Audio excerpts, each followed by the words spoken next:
आचार्य अभय देव सूरी का नाम चारों तरफ विश्वविख्यात बनना प्रारंभ हो जाता है।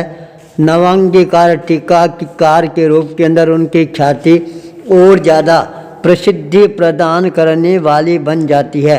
दोनों हाथों से, दोनों पैरों से लिखने के अंदर उन्होंने महारत हासिल कर रखी थी, जिसके कारण भी उनकी विद्वता पूरे विश्व को अपनी ओर आकर्षित करने वाली बनती जा रही थी। उस समय चैत्यवासी प्रभावशाली आचार्य जिनेश्वर बहुत ही मेहनत करके अपने आप को प्रतिष्ठित करते जा रहे थे। उनका नाम भी चारों दिशाओं के अंदर गुंजायमान होना प्रारंभ हो जाता है। उस समय उनके पास के अंदर एक बालक आता है, बल्लभ, केवल पढ़ाई करने के लिए। उसकी प्रतिभा देखकर जिनेश्वर देव बहुत ज़्यादा आकृष्ट होने प्रारंभ हो जाते हैं। बालक को शिक्षा प्रदान करने के पश्चात उसके मन के अंदर वैराग्य के भावों का जागरण करना भी प्रारंभ कर देते हैं। बालक बल्लभ धीरे धीरे वैराग्य रस की ओर अपने आप को आगे बढ़ाना प्रारंभ कर देता है। और एक दिन वह भी आता है जब वह चैत्यवासी जिनेश्वर आचार्य के पास के अंदर दीक्षा ग्रहण कर लेते हैं। दीक्षा ग्रहण करने के पश्चात उन्होंने अपना संपूर्ण जीवन है ज्ञान अर्जन के लिए निश्चित रूप से आगे बढ़ाना प्रारंभ कर दिया। परिणाम यह सामने आया, आचार्य वर्ग के पास के अंदर उसने तर्क शास्त्र, न्याय शास्त्र और व्याकरण आदि सभी विषयों के अंदर पारंगतता हासिल करने में सफलता प्राप्त कर ली थी।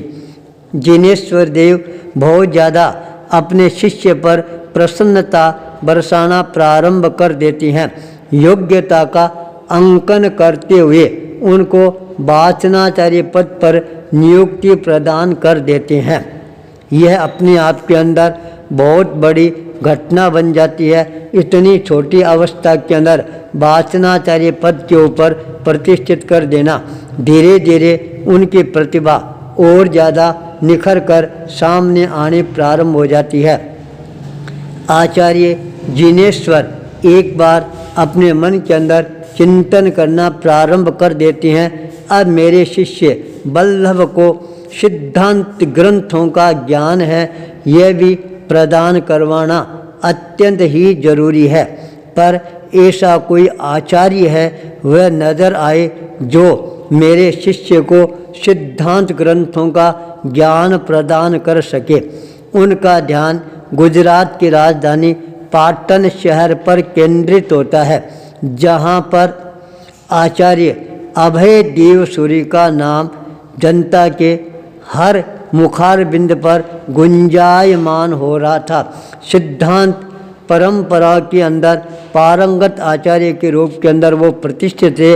उन्होंने सोचा मेरा शिष्य यदि उनके पास में जाकर सिद्धांतों का ज्ञान ग्रहण करे तो इसकी प्रतिभा के अंदर और ज़्यादा निखार आ सकता है।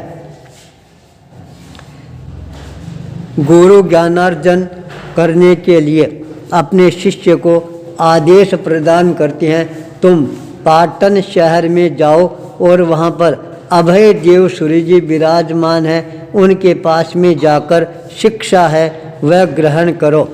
अन्य संप्रदाय के आचार्य के पास के अंदर शिक्षा ग्रहण करने के लिए भेजना, यह भी अपने आप के अंदर बहुत बड़ा चुनौतीपूर्ण कार्य था। पर जहाँ ज्ञान का प्रसंग आ जाता है वहाँ पर संप्रदाय है वह अपने आप ही गौण होना प्रारंभ हो जाता है। बालक पाटन शहर में पहुँच जाता है, ज्ञानार्जन करना प्रारंभ कर देता है। धीरे धीरे इतनी ज़्यादा ज्ञान की पोटली बांधना प्रारंभ कर देता है। आचार्य अभय देव सूरी जी बहुत ज़्यादा उसको ज्ञान प्रदान करते हैं और उनका नाम जिन बल्लभ गणी के रूप के अंदर प्रसिद्धि प्राप्त करना प्रारंभ कर देते हैं। जब आचार्य जिनेश्वर अपने बालक मुनि जिन बल्लभ गणी को श्रमण जिन शेखर के साथ नवांगीकार टीकाकार अभय देव सूर्य के पास में भेजा था। दोनों ने गुरु का आशीर्वाद पाकर पाटन पहुँचे। अभय देव सूर्य ने वे स्फूर्त मनीषा के धनी जिन वल्लभ जैसे योग्य शिष्य को पाकर बहुत ज़्यादा प्रसन्नता की अनुभूति करना प्रारंभ कर देते हैं। थोड़े समय के अंदर जिन वल्लभ को सिद्धांत का पारगामी विद्वान बना देते हैं। सर्व ज्योतिष का ज्ञान है वह भी उनको प्रदान करना प्रारंभ कर देते हैं। जब अध्ययन कार्य परिसंपन्न हो जाता है तब अभय देव सूर्य ने आशीर्वाद प्रदान करते हुए कहा, सिद्धांतों के अध्ययन का यही सार है कि उसके अनुसार तुम आचार पालन करते हुए अपने जीवन में आगे बढ़ने का प्रयास करो। यह बात सुनकर जिन वल्लभ गणी ने अभय देव सूर्य के चरणों के अंदर गिरकर नतमस्तक होकर निवेदन किया, गुरुदेव आपकी जो आज्ञा है वैसा ही निश्चित रूप से मैं आचार धर्म को अपने जीवन में प्रतिष्ठित करके आगे बढ़ने का प्रयास करूंगा। विद्या गुरु की इस शिक्षा को वो अपने जीवन के अंदर गांठ के रूप के अंदर बांध लेते हैं। अपने गुरु के चरणों की ओर प्रस्थान करना प्रारंभ कर देते हैं। धीरे धीरे वह बालक बहुत ज़्यादा प्रगति पथ की ओर अग्रसर बनना प्रारंभ कर देता है। जिन वल्लभ मुनि को योग्य समझते हुए भी किसी विशेष परिस्थितिवश अभय देव सूर्य उन्हें आचार्य पद पर नियुक्त न कर वाचनाचार्य के रूप के अंदर स्वतंत्र विचरण करने का आदेश है वह प्रदान किया। जिन वल्लभ मुनि बहुत लंबे समय तक पाटन के आसपास विचरण करते रहे, इसके बाद चित्तौड़गढ़ की ओर प्रस्थान कर जाते हैं, जहां पर अनेकों चमत्कारिक कार्य है संपादित करना प्रारंभ कर देते हैं। चित्तौड़गढ़ के अंदर भगवान पार्श्वनाथ और भगवान महावीर चैताल्य की स्थापना के अंदर भी उनका बहुत बड़ा योगदान रहता है। मेवाड़, मालवा, मारवाड़, बागड़ आदि प्रदेशों के अंदर सुविहित मार्ग का प्रचार करने के अंदर भी कोई प्रकार की कमी नहीं रखते हैं। ज्योतिष ज्ञान और प्रवचन शक्ति के सर्वत्र प्रसिद्धि प्राप्त करना प्रारंभ कर देती हैं।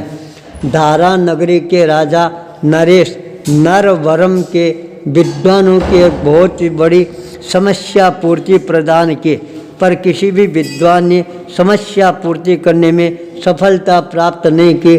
तब उन्होंने जिन वल्लभ गणी के पास के अंदर वह समस्या भेजी और वहाँ पर उसकी पूर्ति हो जाती है, जिससे नरपति बहुत ज़्यादा प्रभावित होता है और उनको अपना गुरु के रूप के अंदर स्वीकार करने के अंदर कोई प्रकार की कमी नहीं रखता है।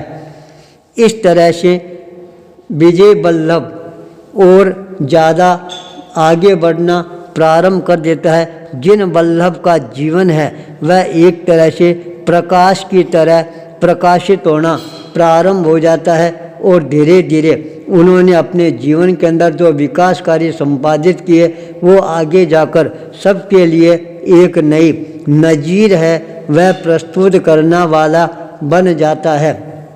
एक समय वह भी आता है जब जिन वल्लभ सूर्य को आचार्य पद पर प्रतिष्ठित कर दिया जाता है, पर उनका समय है वह लंबा नहीं चलता है।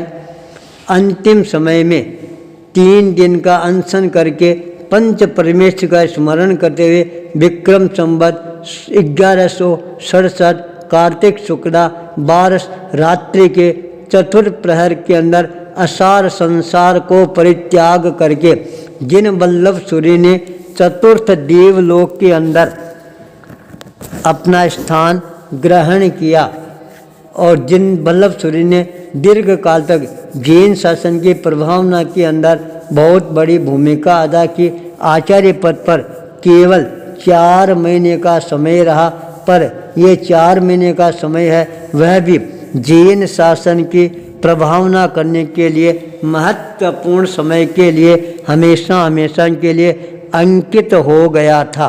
आचार्य भूपेंद्र।